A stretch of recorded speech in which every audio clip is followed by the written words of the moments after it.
You save a man bleeding out in a dark alley, thinking you've done your good deed for the decade.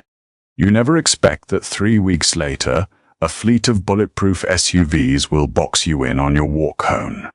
You definitely don't expect to be dragged into a sprawling Long Island estate and thrown at the feet of the same man. Only now, the ruthless mafia boss you saved is permanently bound to a custom titanium wheelchair. He doesn't offer a simple thank you. Instead, he slides a binding, non-negotiable marriage contract across the mahogany desk. "Sign it," he demands, his eyes cold, "or the people who put me in this chair will bury us both." Oh. The neon sign of the 24-hour diner flickered a violent, buzzing red, casting long, distorted shadows across the rain-slicked pavement of Hell's Kitchen. Helena Hayes pulled her thin trench coat tighter against the biting November wind, her boots splashing through puddles laced with the grime of the city. She had just finished a brutal 14-hour double shift at Bellevue Hospital's trauma ward. Her scrubs smelled of harsh antiseptic and the metallic tang of other people's tragedies. She was exhausted to her marrow, her mind numb to everything except the desperate need for her cramped, overpriced studio apartment and a hot shower. She took the shortcut through the narrow alley behind 47th Street, a risky move, but the freezing rain left her with little patience. Halfway through the claustrophobic corridor of brick and overflowing dumpsters, her foot kicked something solid. It wasn't a garbage bag. It was a man. Helena gasped, stumbling back. The man was slumped against the brick wall, his chest rising and falling in shallow, erratic jerks. Even in the dim light she could see the dark, glossy pool spreading rapidly around his tailored wool coat. The scent of copper hit her nose, sharp and undeniable. "Hey," Helena whispered, her nurse's instincts instantly overriding her exhaustion and fear. She dropped to her knees, heedless of the filthy puddle soaking through her jeans. "Hey, can you hear me? I'm a nurse." The man groaned, his head rolling to the side as her eyes adjusted. The striking angles of his face came into focus: sharp jaw, aristocratic nose, and raven dark hair plastered to his forehead with sweat and rain. But it was his eyes that caught her off guard. They fluttered open for a fraction of a second, revealing a piercing, icy blue that seemed to look right through her, terrifyingly lucid despite the trauma. Helena ripped open his coat, 2 gunshot wounds. High on the right shoulder, dangerously close to the subclavian artery, and another dead center in his lower back. Spinal trauma, her brain registered clinically. He's bleeding out fast. She yanked off her scarf, balling it up and pressing her entire body weight against the shoulder wound. "I have to call 911, she said, reaching into her pocket for her phone with her free hand. A blood-slicked hand shot out, gripping her wrist with a strength that defied his dying state. "No," he rasped, his voice a gravelly, terrifying growl. "No cops, no hospitals. They are still here. You are going to die," Helena hissed back. "If you call, we both die," he ground out, blood bubbling at the corner of his lips. Before Helena could process the threat, the crunch of heavy boots echoed at the far end of the alleyway. Men, shouting in hushed, urgent Italian. Flashlight beams sliced through the rain, sweeping over the dumpsters. Panic seized Helena's throat. If they found her with him, she was collateral damage. Survival instinct kicked in. She grabbed the man under his arms, her muscles screaming as she dragged his heavy, limp frame behind a massive, overflowing industrial dumpster, just as the flashlight beams hit the spot where they had been seconds prior. She pressed him against the grimy brick, covering his mouth with her hand to muffle his ragged breathing. She curled her body over his, hiding them in the deep shadow. The footsteps grew louder.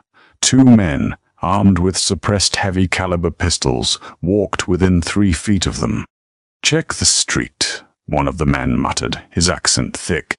He took 2 hollow points. He ain't walking far.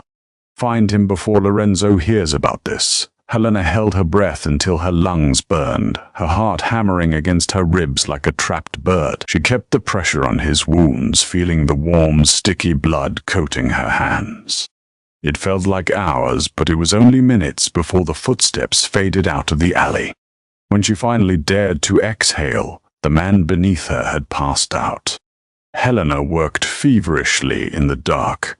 She used her belt as a makeshift tourniquet for his shoulder and packed the lower back wound with the remnants of his torn silk shirt.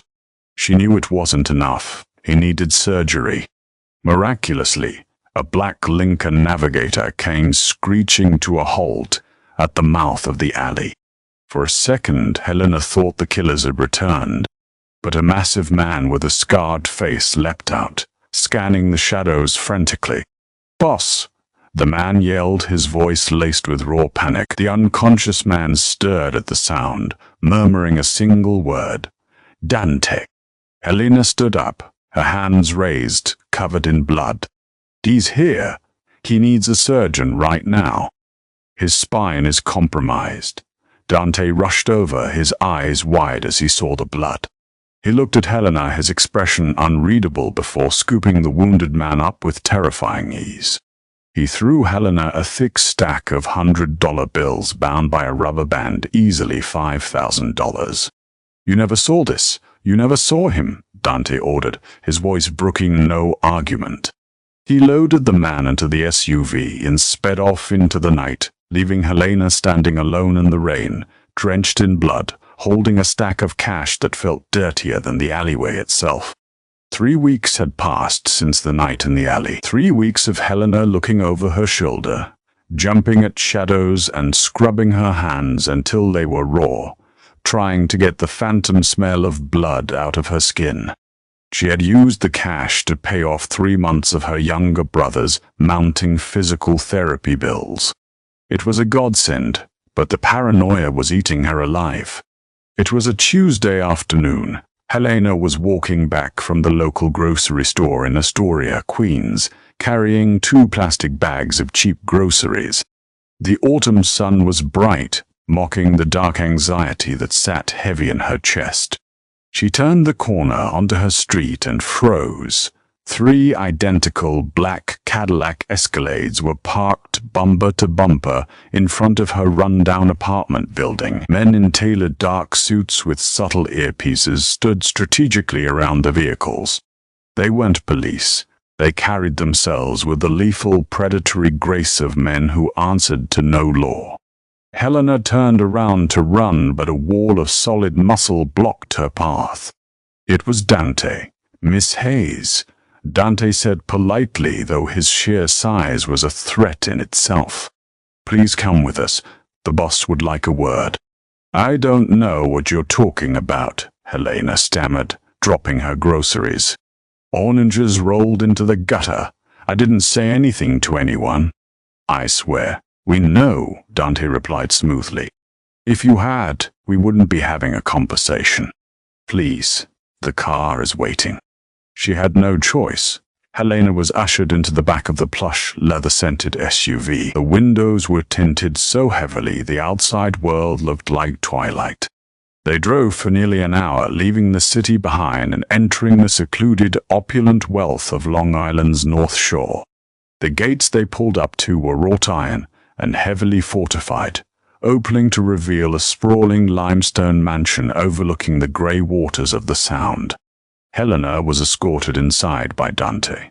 The interior was breathtaking marble floors, Renaissance-style frescoes, and a terrifying silence.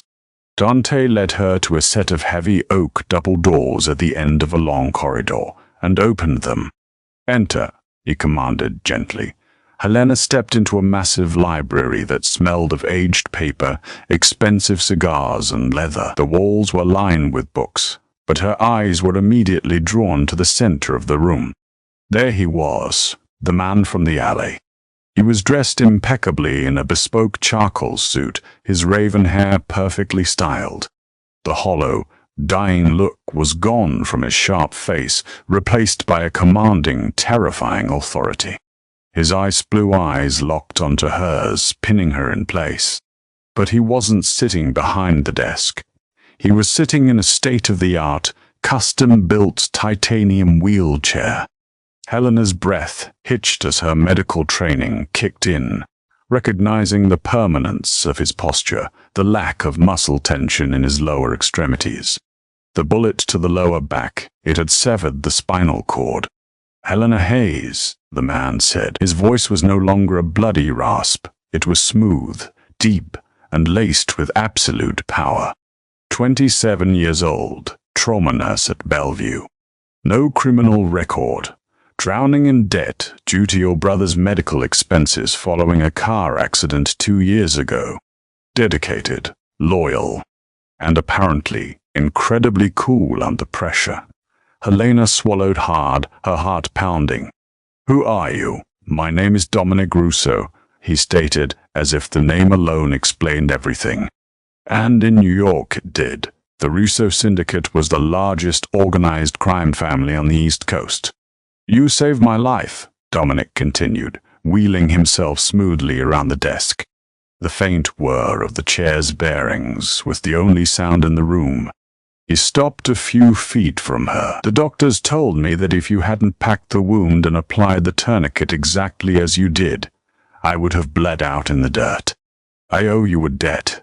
Helena backed up a step. "You don't owe me anything. Your man gave me money. We're square. Please just let me go." Dominic's lips curved into a smile that didn't reach his eyes. "I'm afraid it's not that simple, Helena. The people who put me in this chair, my own uncle Lorenzo and his faction, they believe this wheelchair makes me weak. In our world, weakness is blood in the water. They are circling. They think a crippled Don cannot lead. What does that have to do with me?" Helena demanded, her fear morphing into frustration. "Because a king needs a queen to project stability," Dominic said softly, his gaze dropping to her trembling hands before meeting her eyes again. "And I cannot trust the daughters of the other families. They are vipers, spies for their fathers. I need someone outside the life. Someone I know can keep her head when the bullets start flying. Someone whose absolute loyalty I can buy." He reached into his jacket pocket, pulled out a thick legal document, and tossed it onto the glass coffee table between them. "A contract," Dominic said flatly. Helena stared at the papers. "What kind of contract?" "A marriage contract."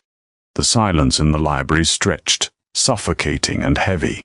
Helena looked from the pristine white pages on the glass table to the paralyzed Mafia boss sitting before her. A hysterical laugh bubbled in her throat, but she choked it down. "You're insane," Helena whispered, shaking her head. "I am a nurse. I work 12-hour shifts. I eat microwave ramen. I don't know the first thing about the Mafia or being a mob wife. You can't force me to marry you." Dominic's expression remained entirely impassive.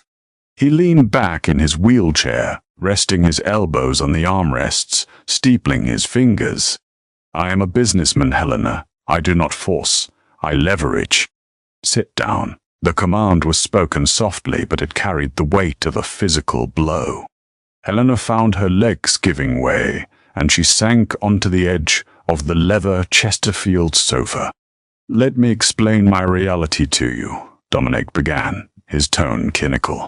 4 weeks ago, I was whole. Today, my legs are useless. My uncle Lorenzo controls the docks and half the judges in the state. He is whispering to the 5 families that I am an invalid, unfit to sit at the head of the table. He is positioning himself for a coup. If he strikes, a war begins.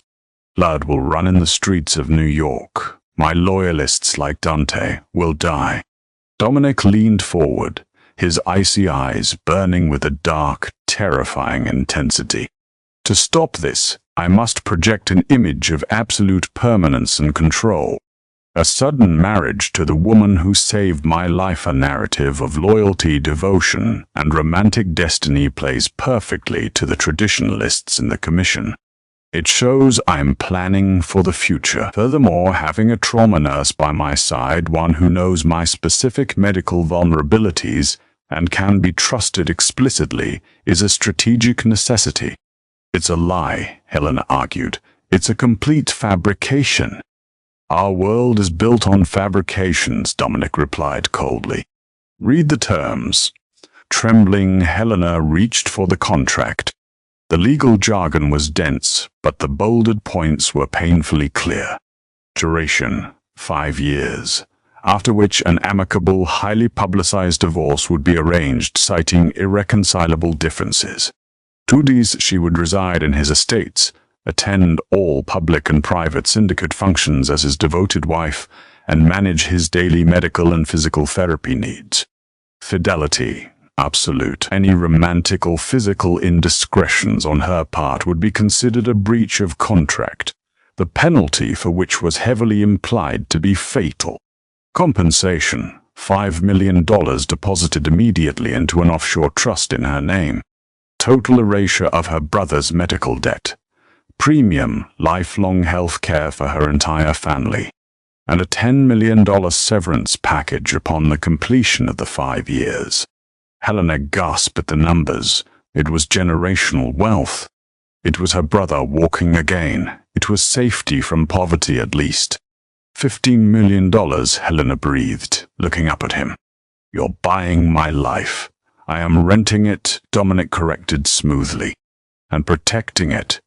If you walk out that door, you return to your squalid apartment. But you will never be safe. Lorenzo's men saw Dante pick you up today. To them, you are a loose end, a witness to my weakness in that alley.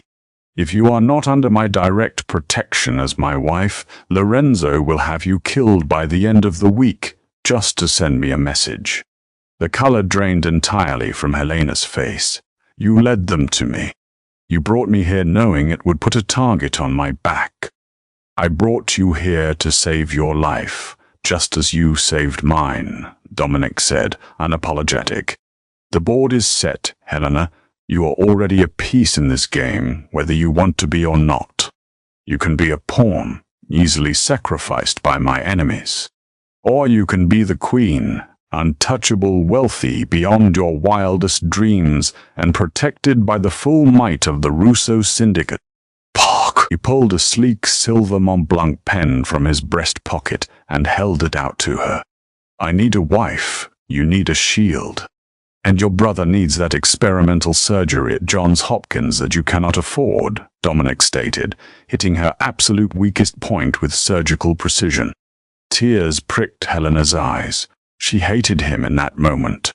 She hated his cold calculation, his ruthless exploitation of her circumstances. But as she looked at the titanium spokes of his wheels, she also saw the desperate, caged animal beneath the tailored suit. He was fighting for his life just like she was. She thought of her brother, struggling through agonizing physical therapy in a substandard clinic. She thought of the dark streets she walked every night, jumping at shadows. Helena reached out. Her hand shook as her fingers brushed against his cold, firm grip to take the pen.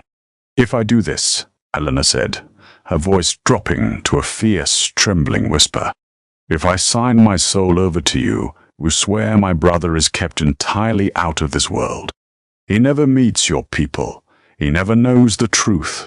You have my word, Dominic said. In his world, his word was the only law that mattered. Helena lowered her head, the pen hovering over the signature line. The scratching sound of the ink against the paper echoed loudly in the silent library. She signed her name, sealing her fate to a paralyzed mob boss and stepping over the threshold into a world of unimaginable wealth, deceit, and danger. Dominic took the contract back, a dark satisfaction gleaming in his blue eyes. Welcome to the family, Mrs. Russo.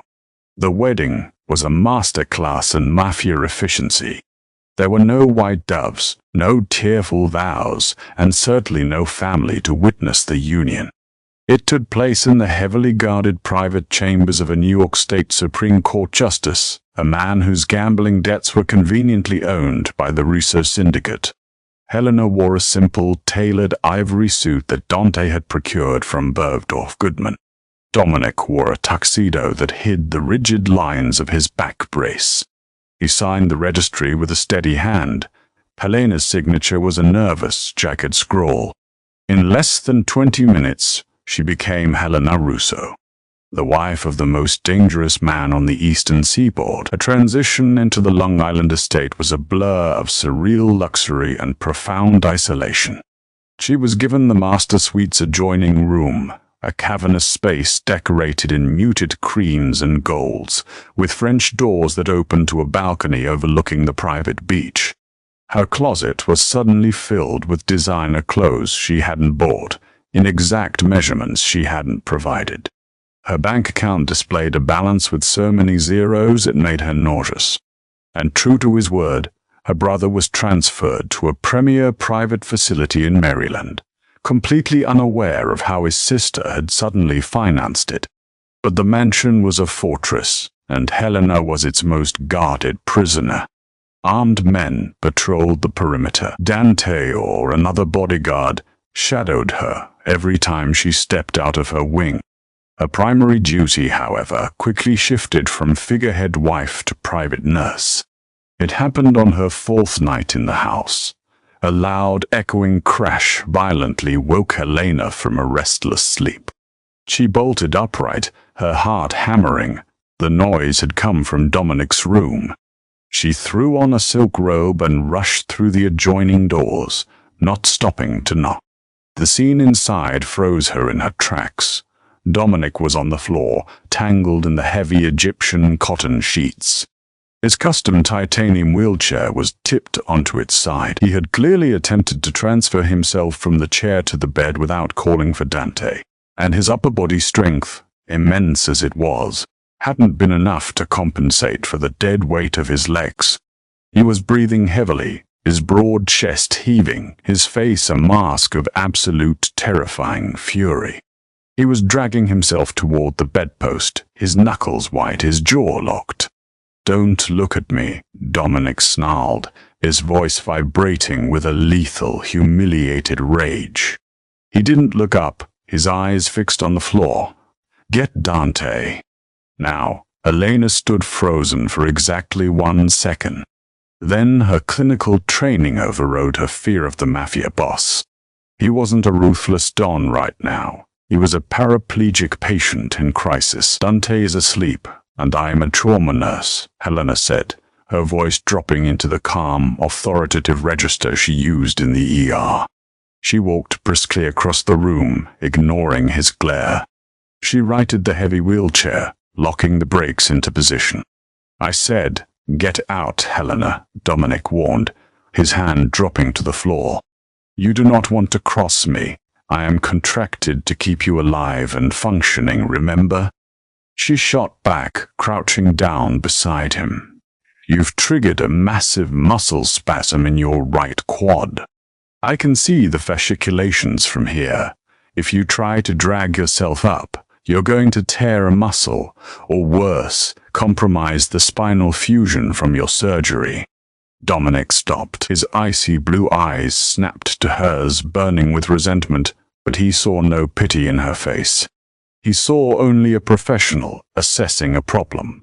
"Put your left arm around my neck," Helena instructed, sliding her arms under his armpits, gripping the solid, thick muscles of his back. "On 3, I'm going to pivot you. You use your upper body to lift. I'll guide your hips. 1, 2, 3. He was incredibly heavy, a solid block of muscle, but Helena knew leverage. Together they managed to hoist him onto the edge of the mattress. Dominic slumped back against the pillows, his chest rising and falling, a sheen of cold sweat on his forehead. The silence in the room was deafening. Helena didn't linger awkwardly. She moved to his medical supply cart, grabbing a blood pressure cuff and a bottle of baclofen. "Your nervous system is misfiring because of the trauma," Helena said quietly as she wrapped the cuff around his massive bicep. "The bullet bruised the dura mater severely. The spasms are going to happen, especially at night when your brain stops actively trying to send signals. You can't fight it with sheer willpower, Dominic. And you can't be too proud to ask for help, or you will end up back in a hospital bed where Lorenzo can easily reach you." Dominic stared at the ceiling, his jaw tight. "In my world, a man on the floor is a dead man. If my men see me like this, they aren't here." "I am," Helena said softly, handing him 2 pills and a glass of water. "I signed a contract for absolute fidelity. That includes keeping your secrets. To the world you are iron. In this room you are my patient." Dominic took the pills, his fingers brushing against hers. The contact was electric, a stark contrast to the clinical nature of their exchange. He looked at her, truly looked at her, for the first time since the library. "Why did you do it?" he asked, his voice low. "In the alley. You could have kept walking. You should have kept walking. Because a life is a life," Helena answered simply. She adjusted his legs, moving the paralyzed limbs onto the bed with practiced gentleness. "And I don't give up on people who are bleeding out, even if they threaten me." A ghost of a smirk played on Dominic's lips. "You are an unusual woman, Helena Russo, and just a nurse trying to survive a bad deal," she replied, pulling the covers over him. "Go to sleep. We have to face your uncle tomorrow." The annual Columbus Day charity gala at the Pierre Hotel was a staple of New York's high society. It was also unofficially neutral ground for the East Coast's criminal elite. Politicians, Wall Street titans, and Mafia dons mingled under the glittering Austrian crystal chandeliers, drinking vintage Dom Perignon and quietly dividing up the city.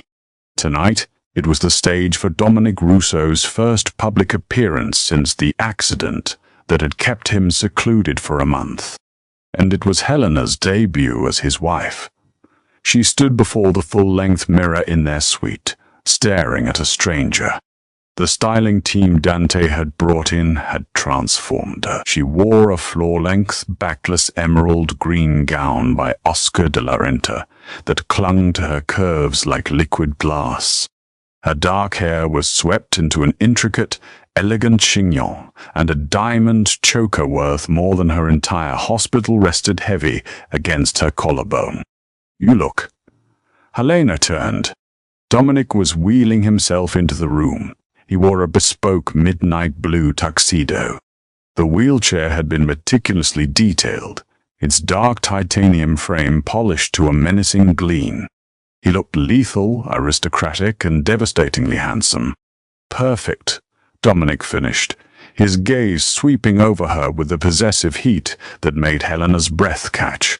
It was an act, she reminded herself, just part of the contract. "I feel like a target," Helena admitted, her hands trembling slightly as she grabbed a glittering clutch. "You are a shield," Dominic corrected, rolling up beside her. "And tonight you do not leave my side. Not for a drink, not for the restroom. If someone speaks to you, you are polite, brief, and deferential to me. But do not look down, you are the Don's wife. You bow to no one." Helena swallowed hard and nodded. Understood. The arrival at the pier was a masterfully orchestrated spectacle. As Dominic's armored motorcade pulled up, flashbulbs erupted like a strobe light. Dante and a half-dozen heavily armed guards formed a perimeter. Helena stepped out first, extending her hand. Dominic expertly transferred from the SUV to his chair, fluid and fast, giving the paparazzi no time to capture an awkward angle. As they entered the grand ballroom, the effect was immediate. The dull roar of conversation plummeted into a tense, buzzing silence. Hundreds of eyes locked onto the man in the wheelchair and the stunning unknown woman walking closely beside him. Helena kept her chin high, her hand resting lightly on the back of Dominic's chair as he navigated the crowded floor. It was a display of unity, projecting strength despite the obvious physical limitation. Dominic was a master of the room. He held court near the center, shaking hands with senators and rival bosses alike. His charm was chillingly perfect, his sharp mind directing the flow of conversation away from his legs and toward the future of the syndicate. Helena stood by, a beautiful silent sentinel, handing him fresh drinks and smiling at the right intervals. Then the crowd parted. A man in his late 60s walked toward them. He had a thick mane of silver hair, a custom Brioni suit, and a smile that resembled a razor blade. He was flanked by 3 massive men whose eyes scanned the room with predatory intent. Helena felt the muscles in Dominic's jaw tighten, though his face remained a mask of polite indifference. "Dominic," the older man boomed, spreading his arms wide. "My boy, look at you. It is a miracle of God you are here with us." "Uncle Lorenzo," Dominic replied, his voice smooth as glass. "The devil didn't want me and heaven was full. I had to come back." Lorenzo laughed, a dry, harsh sound. He stepped closer, his dark eyes dropping to the wheelchair, lingering just long enough to be an insult. "It breaks my heart to see you bound like this. Your father, God, rest his soul. He was a giant of a man who stood tall above his enemies. The implication was clear. A man in a chair cannot stand above anyone. The tension radiating from Dominic was so intense. Helena could practically feel it burning the air. "A man's height is measured by his mind and his reach, Uncle," Dominic countered smoothly. "And my reach has never been longer." Lorenzo's eyes flicked to Helena. The predatory gleam intensified. "And this must be the lovely bride we have heard nothing about. A secret wedding. Very unlike you, Dominic. We missed the opportunity to celebrate. Security reasons, Lorenzo. You know how volatile the city has been lately," Dominic said, a veiled threat regarding the hit Lorenzo had ordered. "Allow me to introduce my wife, Helena Russo." Lorenzo reached out, taking Helena's hand before she could offer it. He brought it to his lips, his eyes never leaving hers. His grip was entirely too tight, a silent assertion of dominance. "A pleasure, my dear. You have unique timing, sweeping my nephew off his feet just when he needs a nurse the most." Helena's heart hammered, but she remembered Dominic's instruction. "You bow to no one." She pulled her hand back smoothly, offering a cool, placid smile. "I suppose destiny works in mysterious ways, Mr. Russo," Helena said, her voice steady and clear enough for the surrounding eavesdroppers to hear. "Though I assure you Dominic needs no nursing. His strength is quite remarkable. It's a privilege to stand beside a man whose mind is sharp enough to run an empire, regardless of what chair he sits in." Lorenzo's smile slipped for a fraction of a second. He had expected a timid civilian, easily intimidated. Instead, she had just publicly rebuffed his insult and affirmed Dominic's power. Dominic glanced at Helena, a flash of genuine, unscripted admiration in his icy eyes. "Well spoken," Lorenzo murmured, his tone darkening. He turned his attention back to Dominic, extending his hand for a formal shake.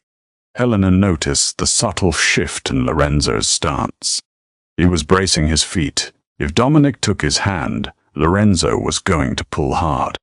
He was going to try and drag Dominic forward, exploiting his lack of core stability, attempting to humiliate him and make him look weak in front of the entire commission. Dominic saw it too, but in the laws of their world, refusing a public handshake from an uncle was a sign of cowardice. He had no choice. He began to reach out. Helena moved without thinking. She stepped slightly in front of Dominic, intentionally catching the stiletto heel of her shoe on the heavy hem of her Oscar de la Renta gown. She let out a sharp gasp, stumbling forward directly into Lorenzo's extended arm. spilling the remains of her champagne down the front of the older man's pristine Brioni suit.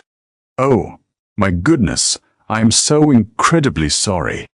Helena gasped, her hands flying to her mouth in perfectly feigned horror. Lorenzo hissed, jumping back as the cold liquid soaked his shirt. His bodyguards instantly stepped forward, but Dante was already there, his hand resting casually inside his jacket, a silent promise of violence. "Helena, darling, are you all right?" Dominic asked, his voice dripping with faux concern, though Helena could see the amusement dancing in his eyes. He withdrew his hand, the dangerous handshake averted. "I'm fine, my heel just caught," Helena babbled, looking at Lorenzo with wide, apologetic eyes. "Mr. Russo, please forgive me. The dress is so heavy I lost my footing." Lorenzo's face was a mask of furious, barely contained rage. He looked from his ruined suit to the innocent-looking woman, and then to Dominic, who was watching him with a triumphant, mocking smirk. Lorenzo knew exactly what she had done, but he couldn't prove it without looking like a paranoid madman attacking a clumsy bride. "It is fine," Lorenzo ground out, pulling a silk handkerchief from his pocket to dab at the stain. His eyes met Helena's one last time, cold and venomous. "You are very light on your feet, Mrs. Russo. Take care you do not trip again. The falls in this family can be fatal." "Ass." He turned on his heel and stormed away, his men following closely behind. The immediate circle around them let out a collective, silent breath. Dominic turned his chair slightly so his back was to the room, facing only Helena. "You ruined a $10,000 dress," Dominic whispered, his voice dangerously low. "And I saved you from a public spectacle," Helena whispered back, her heart still racing. "I think you owe me a new pair of shoes." The heel really did snap. Dominic looked at her, the cold, calculating Mafia boss melting away for just a moment, revealing the man she had saved in the alley. He reached out, his warm, strong hand wrapping around her wrist, his thumb gently stroking her pulse point. "Remind me never to underestimate a trauma nurse," he murmured. For the rest of the night, Dominic's grip on her hand never loosened, and Helena realized with a sinking dread that the lines between the contract and reality were already beginning to blur. Winter descended upon New York, burying the Long Island estate under a thick, silent blanket of snow.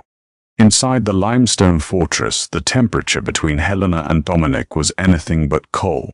Over the past 3 months, the rigid boundaries of their contract had begun to dissolve, melting away in the quiet, unguarded moments of the night. Helena had transformed the mansion's sprawling East Wing conservatory into a state-of-the-art physical therapy center. It was here, away from the prying eyes of his soldiers, that Dominic fought his daily, agonizing war against his own body. It was late Tuesday evening. The only sound in the room was the rhythmic, metallic clank of the weighted pulley system. Dominic was doing seated rows, pulling an absurd amount of weight, his broad back flexing beneath a sweat-soaked gray t-shirt. His upper body had become terrifyingly massive, a fortress built to compensate for the ruined foundation of his legs. "You need to slow down," Helena instructed, stepping behind his wheelchair to monitor his form. She placed her hands lightly on his shoulders. The heat radiating from his skin burned through the thin cotton of his shirt. "You're relying purely on momentum. You're going to tear a rotator cuff, Dominic." "More weight," Dominic grunted, ignoring her. His jaw was clenched, his eyes fixed on the snow falling outside the floor-to-ceiling windows. "No," Helena said firmly, reaching over and inserting the metal pin into a lower weight bracket. Dominic released the handles with a loud crash. He spun his wheelchair around with a vicious, fluid jerk, cornering her between the heavy machinery and his chair. His chest heaved, his ice-blue eyes wild with a feral, caged frustration that she rarely saw him display. "Do not manage me, Helena," he warned, his voice a low, dangerous rumble. I am not one of your hospital patients. Right now you are, Helena shot back, refusing to break eye contact, refusing to back down. She had learned long ago that showing fear to a wolf only invited a bite. Your uncle is gathering support from the Chicago outfits. You are stressed, you are overcompensating, and you are taking it out on your own joints. If you destroy your shoulders, you lose your independence. Is that what you want? Dominic stared at her, the fury in his eyes slowly burning down into something entirely different. Something darker, heavier, and far more dangerous. He reached out, his large, calloused hand wrapping gently around the back of her neck, pulling her down so her face was inches from his. "Do you know what I want?" he murmured, his thumb stroking the sensitive skin beneath her jawline. Helena's breath hitched. Her heart battered against her ribs, not from fear, but from a sudden, overwhelming surge of adrenaline. "Dominic, I want to tear Lorenzo's heart out," Dominic whispered, his gaze dropping to her lips. "And I want to lock the doors to this estate and never let you leave." Before Helena could process the confession, the mansion was plunged into absolute pitch-black darkness. The heavy thrum of the backup generators failed to kick in. A second later, the sharp, unmistakable crack of suppressed gunfire echoed from the main hallway. Dominic's demeanor shifted in a microsecond. The frustrated man vanished, replaced instantly by the apex predator who ran the East Coast. He pulled Helena down, shoving her roughly to the floor behind the solid steel frame of the leg press machine. "Lorenzo," Dominic hissed. "He paid off the perimeter guards." "The generators are cut." "Dante," Helena whispered, her blood running cold as another burst of gunfire shattered the silence. "Pinning them down in the foyer, if he's still breathing," Dominic replied calmly. He reached under the thick padded seat cushion of his custom wheelchair. There was a metallic click, and he pulled out a heavy, matte black Glock 19 with an extended magazine and a tactical flashlight attachment. "Stay completely flat against the floor," Dominic ordered, racking the slide with a sharp, metallic clack. "Do not move until I tell you to." Footsteps crunched on the hardwood floor of the adjoining hallway. Heavy, tactical boots. 2 men. They were clearing the rooms, moving methodically toward the conservatory. Dominic wheeled himself backward into the deep shadows near the window, blending perfectly into the darkness. He clicked off the safety. The heavy double doors of the conservatory were kicked open. 2 beams of light sliced through the darkness, sweeping over the physical therapy equipment. "Check the corners," a gruff voice commanded. They moved in, their rifles raised. One of the men swept his flashlight beam over the floor, the light inching closer and closer to Helena's legs protruding from behind the machine. She held her breath, squeezing her eyes shut, preparing for the burning impact of a bullet. Crack, crack. 2 deafening shots rang out in the confined space. The man closest to Helena dropped instantly, his rifle clattering to the floor. The second man spun toward the shadows, firing a wild burst of automatic fire that shattered the glass windows behind Dominic. Dominic didn't flinch. He fired once more. The second man collapsed, clutching a shattered knee, screaming in agony. Dominic wheeled forward smoothly, the barrel of his Glock trained on the writhing man. "Helena, grab his rifle," Dominic commanded, his voice dead of all emotion. Helena scrambled out from under the machine, her hand shaking violently as she picked up the heavy AR-15 from the dead man. She pointed it uselessly at the floor. Dominic looked down at the surviving assassin. "Who bought the gate guards?" "Go to hell, cripple." The man spat, reaching for a secondary weapon at his ankle. Dominic didn't hesitate. He leaned forward, his massive hand shooting out and grabbing the man by the throat. With a terrifying display of pure, brutal upper-body strength, Dominic hoisted the thrashing man half off the floor with one arm, choking off his air supply. "I will ask you once more," Dominic whispered. the gun pressed directly against the man's forehead. "Who?" "Paulie." "Paulie at the north gate," the man choked out, his face turning purple. "Lorenzo, he said tonight. He said you were a sitting duck." Dominic dropped the man, then slammed the butt of the Glock against his temple, knocking him unconscious. Suddenly, the lights flickered and roared back to life. Dante sprinted into the room, his suit torn, blood dripping from a cut on his forehead, an assault rifle tight against his shoulder. He took in the dead man, the unconscious one, and his boss sitting calmly in his wheelchair, holding a gun. "Boss," Dante breathed heavily. "The house is secure. 5 dead. We lost 2 of our own. Paulie is missing." "Paulie sold us out," Dominic said coldly, engaging the safety on his weapon and sliding it back into the hidden compartment under his seat. "Lock down the estate. Nobody enters, nobody leaves. Have the cleaning crew deal with this mess." He turned his chair to face Helena. She was pale, shaking, still clutching the assault rifle to her chest. She had just witnessed the monster, the ruthless Mafia Don who dealt in blood and death without blinking. Dominic wheeled slowly toward her. He reached out, gently taking the heavy rifle from her trembling hands and handing it to Dante. Then he laced his warm fingers through hers. "Are you hurt?"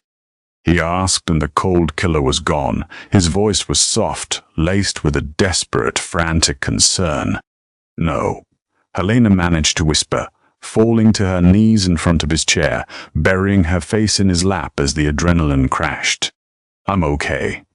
Dominic wrapped his thick, powerful arms around her, pulling her tight against his chest, burying his face in her dark hair. He kissed the top of her head, a fierce, possessive gesture. "Lorenzo has crossed the final line," Dominic said over her head, his eyes meeting Dante's. "Call the commission. Tell them I am calling a summit tomorrow night, and tell them the Russo syndicate is going to war." The commission summit was held in the soundproof subterranean boardroom of a Wall Street high-rise. The heads of the 5 families sat around a massive mahogany table, their expressions grim. Lorenzo sat near the head, looking smug, flanked by his lieutenants. He believed Dominic was dead. He believed he was walking into a coronation. The heavy mahogany doors swung open. The room fell into a dead, stunned silence. Dominic Russo wheeled himself into the room. He wore a flawless 3-piece charcoal suit. Helena walked beside him, radiating power in a sleek crimson trench coat, her chin held high. Dante and 4 heavily armed guards fanned out behind them, locking the doors. Lorenzo's face drained of all color. He looked like a man staring at a ghost. "Gentlemen," Dominic said smoothly, wheeling himself to the empty space at the head of the table. He didn't raise his voice. He didn't need to. The silence in the room belonged to him. "Forgive my tardiness. I had some vermin to exterminate at my home." Dominic, the head of the Lucchese family, stammered. We were told there was an incident. We were told you were incapacitated." Dominic finished for him, his eyes locking onto Lorenzo.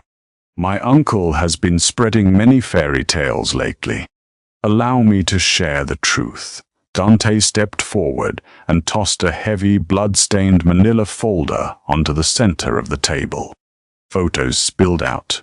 Pictures of the dead assassins in the conservatory, bank statements showing massive offshore transfers from Lorenzo's accounts to the perimeter guards, and a signed confession from the surviving hitman.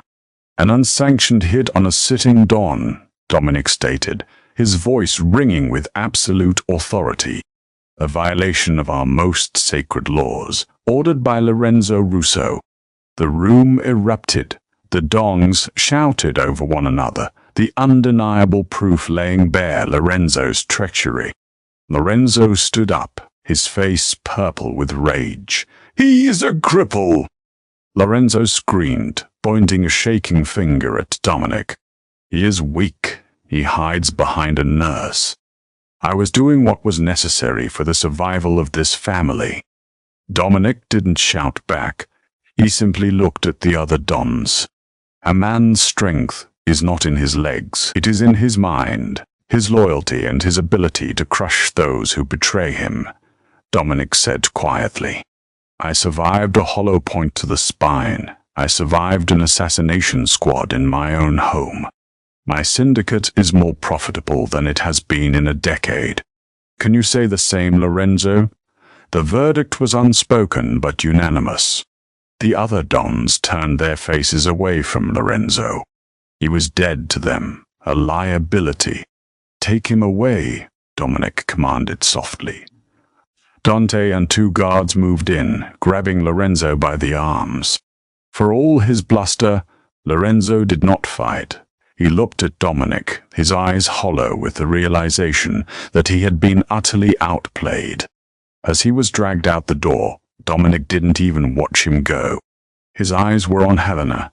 6 months later, the spring sun bathed the Long Island estate in a warm golden light. The syndicate was at peace. Lorenzo was gone, a heart attack in his sleep, the official coroner's report stated. Dominic's hold on the East Coast was absolute and unchallenged. Helena walked into the library. The heavy oak doors closed silently behind her. Dominic was waiting for her behind the mahogany desk. He looked healthier, the dark circles permanently erased from beneath his eyes. He watched her approach with an unreadable expression. He slid a thick legal document across the glass coffee table. Helena stopped, her heart seized. It looked exactly like the day she had been brought here. "Your brother Leo walked a mile on the treadmill yesterday without his cane," Dominic said, his voice quiet, devoid of its usual commanding edge. "The doctors say he will make a full recovery. Your offshore trust has ballooned to $20 million. Helena stared at the papers. "What is this, Dominic?" "Annulment papers," he replied, looking away from her, staring out the window. "The threat is neutralized. Lorenzo is dead. The commission respects me. I no longer need a shield. And you no longer need a cage. You are free, Helena. You saved my life twice. Your debt is paid. My debt is paid. You can go back to your life." The silence stretched, thick and suffocating. Helena looked at the man in the titanium chair. She thought of the terrified nurse in the alleyway. She thought of the woman who had tripped a Mafia boss at a gala.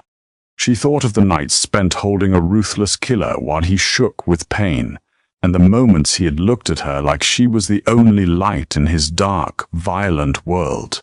She walked slowly to the desk. She picked up the thick stack of annulment papers. Dominic finally looked up, his jaw tight, bracing himself for her departure. Helena gripped the heavy parchment in both hands. With a sharp, violent motion, she ripped the papers directly down the middle. Dominic's eyes widened in genuine shock. She tore them again, letting the confetti of legal jargon fall like snow over the mahogany desk. "I'm a trauma nurse, Dominic," Helena said, her voice trembling but fierce. She walked around the desk, closing the distance between them. "I know how to recognize when a heart has stopped beating, and I know when one is finally starting to work." She stopped in front of his wheelchair, dropping to her knees so she was perfectly at eye level with him. She placed her hands on his thick, muscular thighs, feeling the warmth of his body. "I don't want the money. I don't want my old life back," Helena whispered, her eyes shining with unshed tears. "I signed a contract for 5 years, but I am negotiating for a lifetime." Dominic stared at her, the ruthless facade shattering completely. He reached out, his hands trembling slightly as he framed her face, wiping away a rogue tear with his thumb. "My world is dark, Helena," he whispered, his voice rough with emotion. "It is blood and shadows and violence. You belong in the light." "Then I will bring the light down into the dark with you," Helena promised, leaning into his touch. "You are my husband. Whether you are sitting in a chair or lying in an alley or ruling this city, I am not going anywhere. A ragged breath escaped Dominic's lips. He leaned down, crushing his lips against hers in a kiss that was desperate, consuming, and fiercely possessive.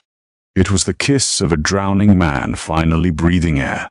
Helena wrapped her arms around his neck, pulling herself up, anchoring herself to the man who had bought her life, only to end up surrendering his own. The contract was destroyed. The debt was erased. But as the Don of New York held his wife in the silence of his fortress, they both knew they were bound to each other in a way that no piece of paper could ever dictate. They were forged in blood, bound by titanium, and completely, undeniably in love. Did you love this twist-filled mafia romance? The drama, the betrayal, and Helena's incredible journey from an exhausted trauma nurse to the untouchable queen of the Russo syndicate? If Dominic and Helena's fierce, undeniable love story kept you on the edge of your seat, don't let the story stop here. Hit that like button to show your support for strong heroines and complex, ruthless heroes who will burn the world down for the ones they love. Share this video with your fellow romance lovers who crave a story with high stakes, real danger, and heart-pounding passion. And make sure to subscribe to the channel and ring the notification bell so you never miss out on our next thrilling, immersive storytelling experience. We have more dark, romantic, and pulse-pounding tales coming your way. Thank you for listening.